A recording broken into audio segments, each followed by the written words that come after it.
Hey everyone, this is Matthew Coverson, aka MutesBoy2, the director and producer of Astrowars, Rise of the Prodigy, and this is my commentary of the film and overall history of its production. 1 year anniversary edition. I suppose a good place to start would be with a small video called Random Edit, where me and my cousin Clint filmed random shots and added music in the background. It was a fun day for us and gave us some experience, but we both thought, how could we go bigger? Well, a few days later, we were in the backyard playing with some toy lightsabers. We got the idea to film us having a duel of sorts, kind of like Star Wars. We started stepping into a different direction though, envisioning our own story to build up this to the cinematic fight. We would use our filming skills to flesh out the hero's story to face off against the big bad, played by me, Darth Astro, who is named after my Travis Scott hat I adorned throughout my time on screen. It took about a week of shooting before Astrowars, Rise of the Prodigy was released on July 22nd, 2024.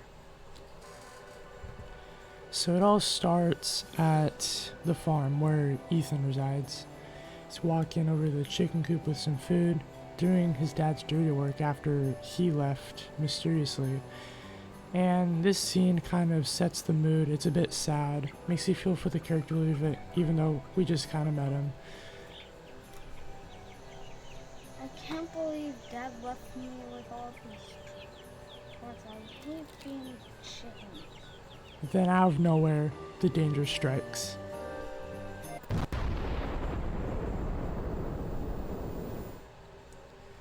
So then we get a shot of Darth Astro, me next to the Stormtrooper and Astro Ambassador, and I speak of the Chosen One, who referred to as Clint. He's shooting everywhere with a bunch of random explosions. That effect looks so weird, and he runs into the explosion, somehow not getting hit.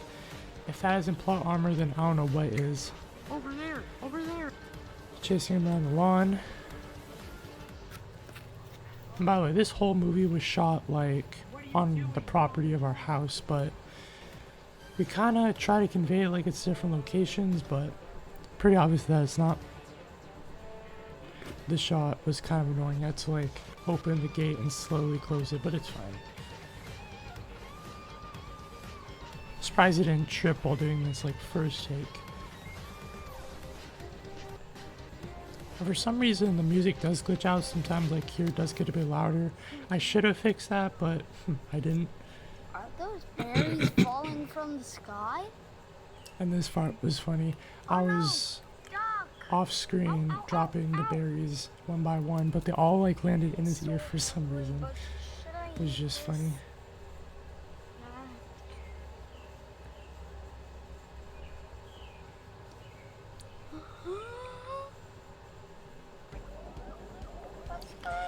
This scene got me and Clint laughing a lot during editing. We spent a lot of time just like trying different voice changers and seeing how we could make it funnier and more strange after eating the poisonous berries. And he takes a nap. And there was like a cut, like little part of a scene where he wakes up with like a bird on his head, but that was just cut completely. So the next scene just starts with him walking out of the woods and sitting down. And then the next character, Old Farmer, who's also played by me, comes up and this is the dialogue. And this costume, or whatever you want to call it, was so just put together. I'm wearing my shorts from earlier with my shirt just around my neck. My hair's all messed up from the hat. I have a bunch of bug bites. It wasn't good. These woods can get crazy sometimes, but I know how you feel. Also, apparently Clint, the one playing Ethan, said this is like his least favorite scene. I see why, because it's just us talking and like improvising. Yes, I improvised this whole thing. We didn't write a script. we kind of thought of the plan for like, oh, we're gonna lead up to the huge climatic battle. Here's what we gotta do. And how Clint gets his lightsabers, just kind of hand it to him. It's not like he has to train or anything or prove that he's worthy. He just kind of gets it, so he can like fight monsters and stuff. But yeah. And then he mentions Mutt, the dog, who doesn't appear in the film. It's just kind of a random throwaway gag, like you're trying to listen to him while Ethan is swinging the lightsaber. And I think that lightsaber also has like a voice thing where you speak into it and it says it, but we never used it because never found like a use for it. I trust you with this. We'll make impact someday. Well, I'm gonna be leaving now. You should take a rest. And then for all the music in the film, I used it just from like remixes from previous songs in like Smash Bros. But this was the one instance where I used a bit of a song that was actually from a Goosebumps episode, The Scarecrow Walks at Midnight. Just like a little part, because whenever I envisioned this scene, I just thought that song would fit perfectly. Then this bit was funny. Obviously, I'm carrying around like a toy helicopter. The propeller isn't even spinning. Then there's a little Lego figure. But this is kind of like my use of miniatures. So there's like, in the last shot, it looked different because of a different figure, but it was smaller to like kind of compare to the helicopter. Then this figure was used to be similar in size to the pilot. What if we stumble upon something we've never seen? Trust me, our troops have scouted this entire area. We should be fine. And yes, he actually did have to cuss there. Like, it's not like he cut it out manually. He just said the full thing and I had to cut it out. And it falls. We just kept that in because, you know, why not?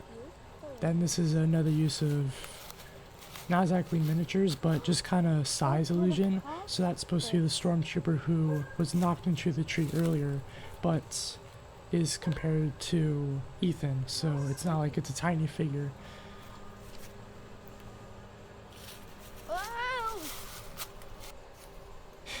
And there's me for the third time, except with a stupid mask on my head. This is the first like battle, I guess, in the film. There's not that many. That's one of my favorite shots right there. That was on the thumbnail for a bit until I changed it for the 1 year anniversary. This shot, or not shot, the fight is honestly kind of pathetic. The force piece slowly attacks and just waits for Ethan to strike, and there are like barely any like strikes. He just sits there waiting to get impaled. I needed the training. I think that line was from like a crime show that me and my grandma watched, and this scene, this was the last little clip we did. Filmed before editing and stuff, and that's why he's wearing a different shirt, haircut. Then this is me again.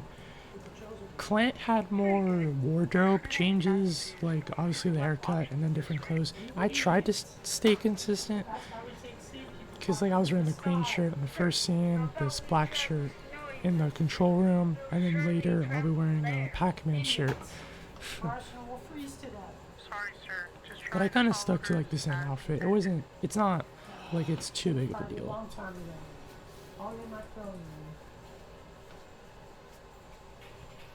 And this is, if you're wondering, he's jumping out of like one of those hangars, like ships, so he's like entering the ship. Pokes fun kind of at Star Wars, because this is just a shot from the movie of the Death Star, but it's supposed to be the base he's in, and then the planet is supposed to be the planet we're just at. And in this shot, my cousin Eiley just came into the house and kind of added some lighting to it. I thought that just looked cool. And then this is, because most of the characters are voiced and played by me and Clint. This is the one like little cameo from my uncle. He voices the stormtrooper right here. And also, I know it's a bit messy in the background, like in my room. That's just because I was just moving in. So I made the excuse of it being like the storage area. And this is one of my least favorite shots.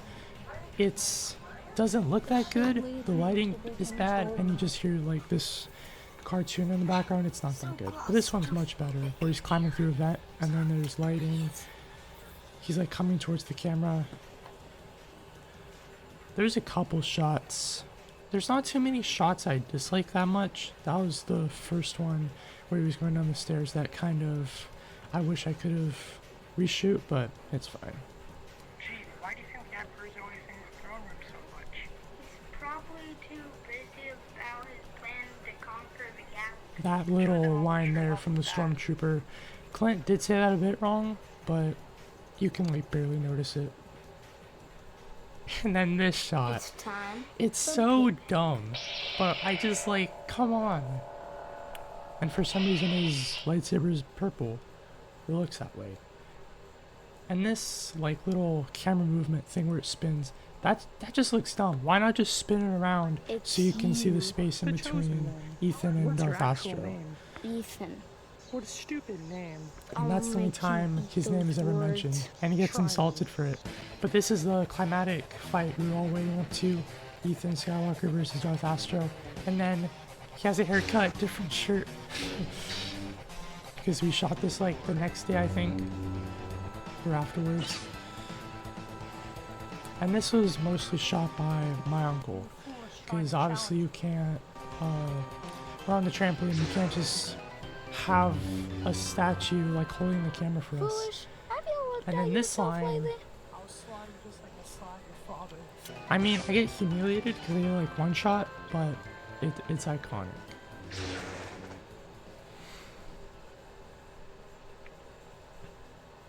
Then this is supposed to be a shot of like my arm cut off, but you can't really tell.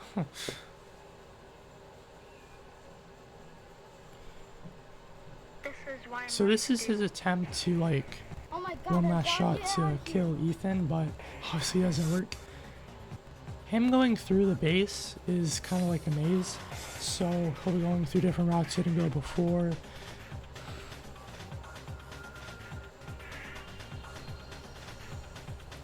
Then this is in like the workshop, but To the main hall. it's like you can barely see, it's like kind of outside. Then he already went through this way, but it was like through a different path, so he goes back.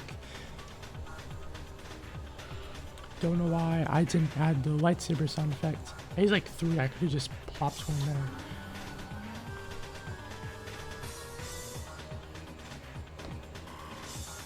I don't know what's with that zoom in. Emperor, we have failed you. That line, I'm not sure if I completely copied it or if it was just like a little parody, but it's like a line from Star Fox 64. It's like the first boss, and when you kill him, he says something similar. Now for the ceremony, which we also filmed like right before the final fight, we're gonna use some like other people in the background to like cheer on Ethan, but they didn't want to, so we just used like sound effects. Also, there's me again for the 4th time. I'm supposed to be like the mayor, and I'm giving Ethan his medal, which doesn't say anything on it, so I had to put good job, because that's all he gets for saving the freaking galaxy. This shot's another one I don't like. I look right at the camera, and also we didn't like rehearse it before, so Clint didn't know I was gonna like raise his arm like that. That's why he's laughing, but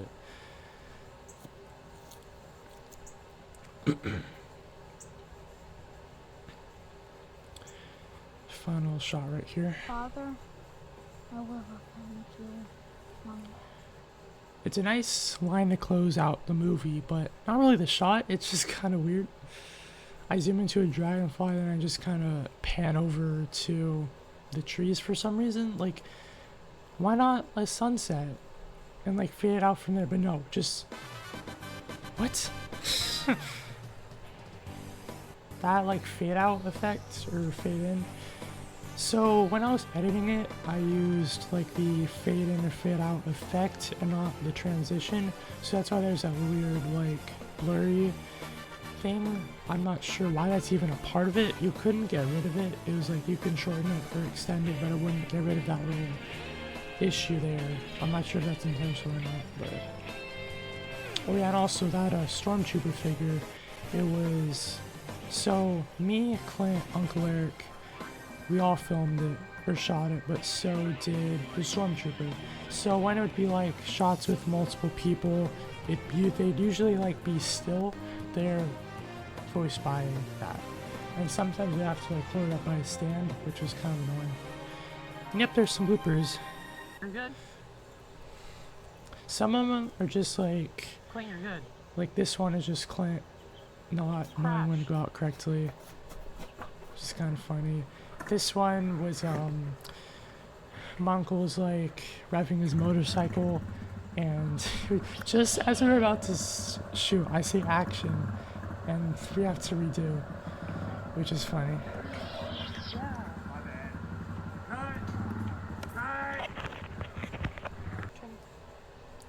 This was used in the film, but you can see he's smiling more, and this is just the stormtrooper during set. And this shot where he's fighting the Force Beast was used in the film, but it's just like a before and after. It's like us preparing to get in position, then me taking off the mask, just so you didn't know it was me going to the camera. This line was supposed to be for the original part of him going into the helicopter, because it's going to be like a slideshow, but that looks so bad, so we had to do a film, so that one just unused. And then this part was just me practicing the iconic line. I'll see your father, Clint. I'm gonna do my dialogue. I'll slide you just like I slide your father. This shot was used, like this is just kind of what it looks like without the effects and shaking, but it's also, because Clint does say a line like, I don't know, but even where I'm at, but you can't hear it in the movie, so he's just like lip syncing to nothing. And then this part during the ceremony, Clint's dancing, it just took a bit to like get started because he was like messing around, and we don't get straight to the take. We actually, because it was like windy and stuff, and the figure was like holding up the phone, it was like, you'll see.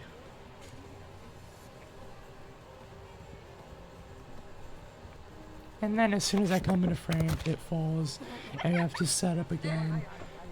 The ceremony wasn't my favorite part to shoot, but because of some random things like that, but yep, that was Astrowars, Rise of the Prodigy, like the whole filming process, I guess you can say.